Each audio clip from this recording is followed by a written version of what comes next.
जिनके शौर्य और साहस के सामने मृत्यु भी नतमस्तक हो गई थी और जिन्होंने स्वराज्य के लिए अपना बलिदान दिया और अमर हो गए, वो है छत्रपति संभाजी महाराज।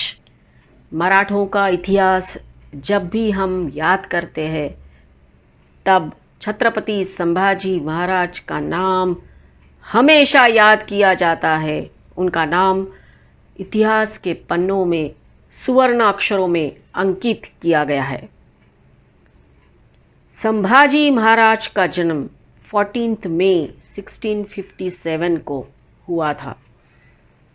छत्रपति शिवाजी महाराज के बड़े बेटे संभाजी वीरता, प्रखरता, साहस, शौर्य, बुद्धिमत्ता, चातुर्य का दूसरा नाम संभाजी महाराज, देशभक्ति, धर्मरक्षण और त्याग उनको अपने पिताजी छत्रपति शिवाजी महाराज से विरासत में मिली थी। वो केवल 2 साल के थे तब उनकी माताजी का देहांत हो गया। छत्रपति शिवाजी महाराज की माता और उनकी दादी जीजाबाई ने उनका पालन पोषण किया। बचपन से ही वो बहुत ही बुद्धिमान, शूर और साहसी थे। उन्हें 13 अलग अलग भाषाएं आती थी और उन्होंने संस्कृत में ग्रंथ भी लिखे थे। उन्होंने अपने पिताजी और दादी से कूटनीति, राजनीति, युद्ध नीति, प्रशासन, अर्थशास्त्र सब कुछ सीखा था। स्वराज्य को किस तरह से सुराज्य, सुदृढ़ और बलशाली बनाया जाता है वो उन्हें अच्छी तरह मालूम था, क्योंकि उसका आदर्श छत्रपति शिवाजी महाराज ने रखा था। संभाजी महाराज 23 साल के थे तब उनके पिताजी छत्रपति शिवाजी महाराज का देहांत हो गया। शिवाजी महाराज के देहांत के बाद औरंगजेब को ऐसा लगा कि वो अब आसानी से मराठा साम्राज्य को जीत पाएगा, लेकिन संभाजी महाराज ने उसके सपनों पर पानी फेर दिया। स्वराज्य को संभाजी महाराज ने और भी शक्तिशाली बनाया। औरंगजेब लाखों की फौज लेकर स्वराज्य के ऊपर आक्रमण करने निकला और वो स्वराज्य में दाखिल हो गया। औरंगजेब के नाक में संभाजी महाराज ने दम करके रखा था। औरंगजेब की नींद संभाजी महाराज ने उड़ा दी थी। औरंगजेब ने स्वराज्य को कुचलने की भरपूर कोशिश की, लेकिन हर बार संभाजी महाराज एक चट्टान की तरह खड़े हो जाते। सह्याद्री की तरह मजबूत इरादे और हौसला रखने वाले संभाजी महाराज ने स्वराज्य को कभी झुकने नहीं दिया, स्वराज्य को कभी मिटने नहीं दिया। एक तरफ औरंगजेब और उसकी लाखों की सेना और दूसरी तरफ ब्रिटिश, फ्रेंच, डच, पोर्तुगीज, ये सारे शत्रु खड़े थे। इन दोनों के बीच खड़ा था स्वराज्य। 9 साल में लगभग 120 लड़ाइयाँ संभाजी महाराज ने लड़ी और एक भी लड़ाई वो नहीं हारे। ऐसे वीर योद्धा को हराना नामुमकिन है, ये औरंगजेब के समझ में आ चुका था और इसलिए औरंगजेब ने दूसरी चाल चली और वो चाल थी विश्वासघात, छल कपट। संभाजी महाराज के अपनों ने ही उनका विश्वासघात किया।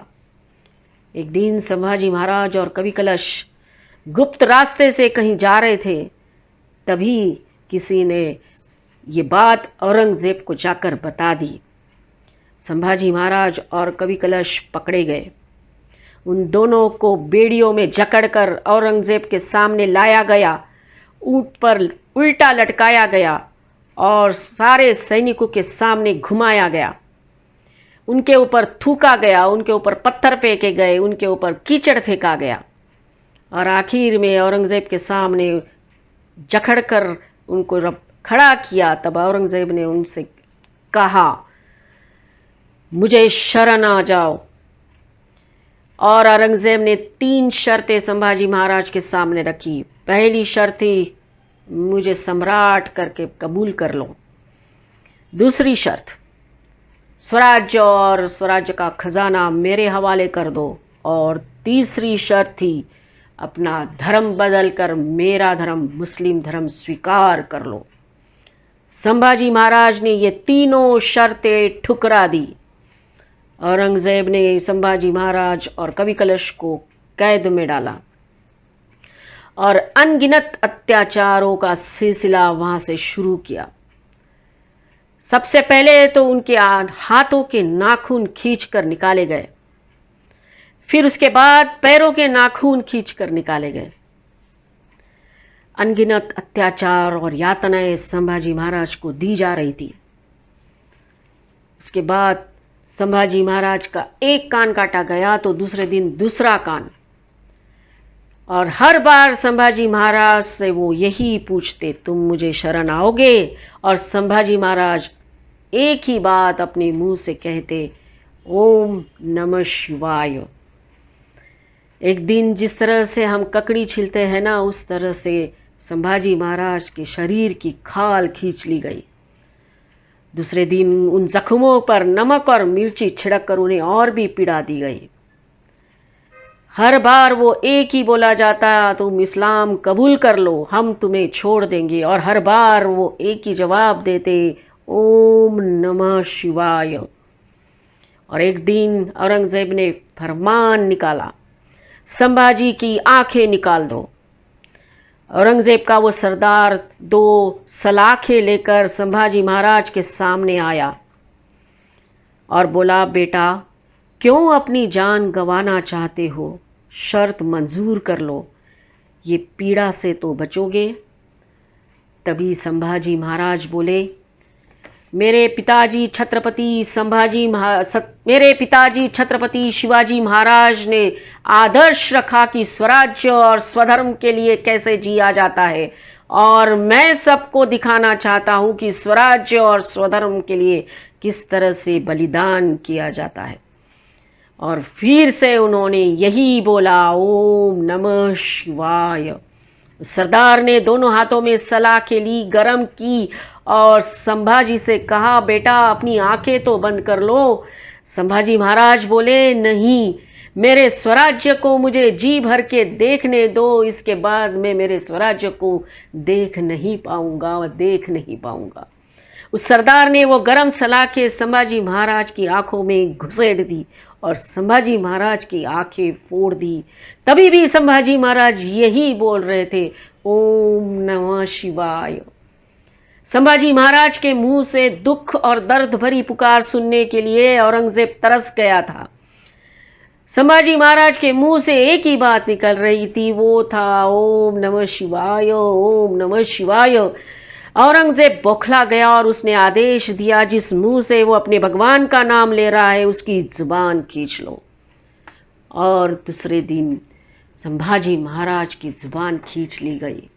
मन ही मन संभाजी महाराज बोल रहे थे, मेरे आवाज़ को तो आपने बंद कर दिया, पर मेरे मन में तो अभी भी बोल सकता हूँ, ओम नमः शिवाय, ओम नमः शिवाय।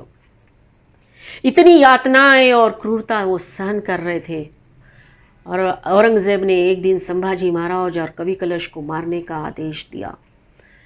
दोनों को तुड़ापुर के पास ले जाया गया। दोनों को उल्टा लेटा कर एक एक करके उनके शरीर के अंगों के टुकड़े किए गए। पैरों से शुरू करके खटाखट उनके शरीर के टुकड़े किए जा रहे थे और आखिर में सिर को धड़ से अलग कर दिया गया। उसके बाद उनके शरीर के टुकड़ों को नदी में फेंक दिया गया। औरंगजेब को लगा कि संभाजी के मृत्यु के बाद वो मराठा साम्राज्य को जीत लेगा, लेकिन ऐसा हुआ नहीं। संभाजी महाराज के बलिदान के बाद सारे मराठे एकजुट होकर लड़े और आखिर तक औरंगजेब जीत नहीं सका। 27 साल तक औरंगजेब लड़ता रहा और आखिर में वो उसी मिट्टी में मिल गया जिस मिट्टी में वो आया था। स्वराज्य और स्वधर्म के लिए अपना प्राण त्याग देने वाले संभाजी महाराज आज भी हम सबको राष्ट्र धर्म सिखा कर जाते हैं, राष्ट्र धर्म सिखाते हैं। और इसीलिए हम ये कहते हैं कि देश धर्म पर मिटने वाला शेर शिवा का छावा था। महापराक्रमी परम प्रतापी एक ही शंभू राजा था। है।